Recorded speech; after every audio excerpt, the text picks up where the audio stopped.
উপস্থিত আছেন আমার মা ও বোনেরা, এখানে উপস্থিত আছেন মুরব্বীগণ, এখানে উপস্থিত আছেন এলাকাবাসী, সবাইকে আসসালামু আলাইকুম। আজকে এই বিসিক এলাকার কথা যদি আমি বলি, এটা একটি জামদানি এলাকা। এইখান থেকে বাংলাদেশের অনেক লোক শয়ে শয়ে হাজার হাজার কোটি টাকা মালিক হয়েছে।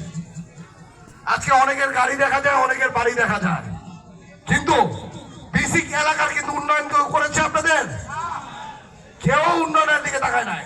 তারা শুধু টাকারই মালিক হয়েছে, তারা রপ্তানি দেখে এমনি করে চলে গেছে।